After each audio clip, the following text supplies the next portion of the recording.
Hi hello friends, ಎಲ್ಲರಿಗೂ ನಮಸ್ಕಾರ. ರೇಖಾ ಅಡುಗೆ ಚಾನಲ್ಗೆ ಸ್ವಾಗತ. ಬನ್ನಿ, ಇವತ್ತು ನಾನು ಮಾಡ್ತಾ ಇರೋಂಥ ರೆಸಿಪಿ ಕ್ಯಾಪ್ಸಿಕಮ್ ಮೊಟ್ಟೆ ಪಲ್ಯ. ಇದೊಂದು ಸೈಡ್ ಡಿಶ್ಶು, ತುಂಬಾ ಚೆನ್ನಾಗಿರುತ್ತೆ. ಕ್ಯಾಪ್ಸಿಕಮ್ ಇಷ್ಟಪಡೋರಿಗೆ ಮಾಡಿಕೊಡಿ, ತುಂಬಾ ಇಷ್ಟಪಟ್ಟು ತಿಂತಾರೆ. ಇದು ಹೇಗೆ ಮಾಡೋದು, ಇದಕ್ಕೆ ಬೇಕಾಗೋ ಇಂಗ್ರೀಡಿಯೆಂಟ್ಸ್ ನೋಡೋಣ.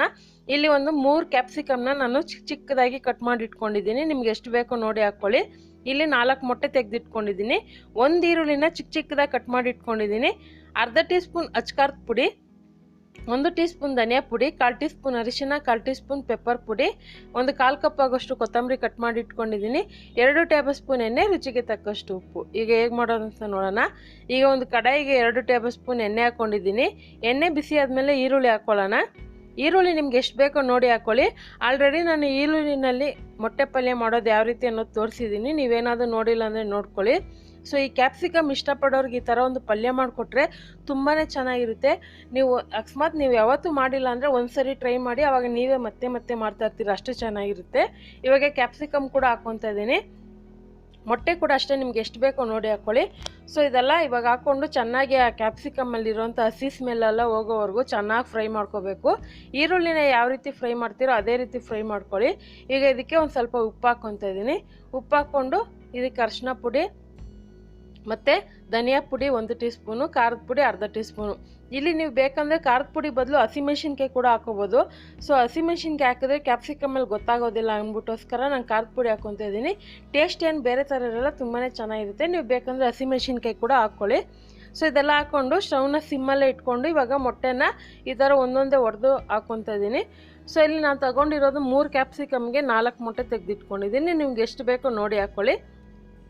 ಬೇಕಂದರೆ ಮೊಟ್ಟೆ ಕೂಡ ಕಡಿಮೆ ಮಾಡ್ಕೊಬೋದು, ಇಲ್ಲಾಂದರೆ ಮೊಟ್ಟೆ ಜಾಸ್ತಿ ಕೂಡ ಮಾಡ್ಕೊಬೋದು. ಇದೆಲ್ಲ ಹಾಕ್ಕೊಂಡು ಚೆನ್ನಾಗಿ ಹೊಡ್ಕೊಳ್ಳೋಣ. ಇವಾಗ 4 ಮೊಟ್ಟೆ ತೆಗೆದಿಟ್ಕೊಂಡಿದ್ದೀನಿ. ಸೊ ಇದೆಲ್ಲ ಹಾಕ್ಕೊಂಡು ಮೀಡಿಯಮ್ ಫ್ಲೇಮಲ್ಲಿ ಇಟ್ಕೊಂಡು ನಿಧಾನಕ್ಕೆ ತಿರ್ಸ್ಕೋಬೇಕು.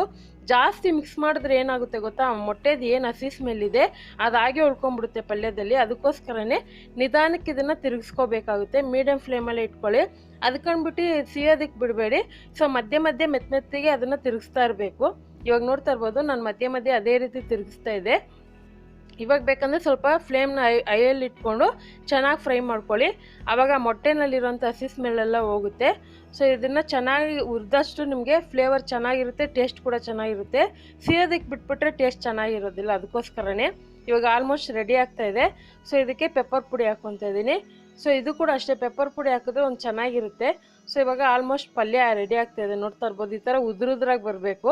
ಎಣ್ಣೆ ಜಾಸ್ತಿ ಹಾಕಕ್ಕೆ ಹೋಗಬೇಡಿ. ಮೊಟ್ಟೆ ಪಲ್ಯಕ್ಕೆ ಎಣ್ಣೆ ಜಾಸ್ತಿ ಆದರೆ ತಿನ್ನೋಕ್ಕೆ ಚೆನ್ನಾಗಿರೋದಿಲ್ಲ.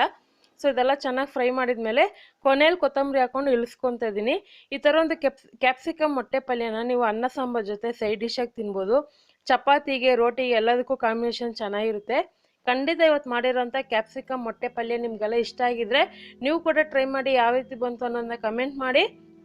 ಮತ್ತಷ್ಟು ಈಸಿ ರೆಸಿಪಿಗೋಸ್ಕರ ರೇಖಾ ಅಡುಗೆ ಚಾನಲ್ನ ಸಬ್ಸ್ಕ್ರೈಬ್ ಮಾಡಿ. ಪ್ಲೀಸ್ ಈಗಲೇ ಲೈಕ್ ಮಾಡಿ, ಶೇರ್ ಮಾಡಿ. ಈ ವಿಡಿಯೋ ನೋಡಿದ್ದಕ್ಕಾಗಿ ಎಲ್ಲರಿಗೂ ಧನ್ಯವಾದಗಳು.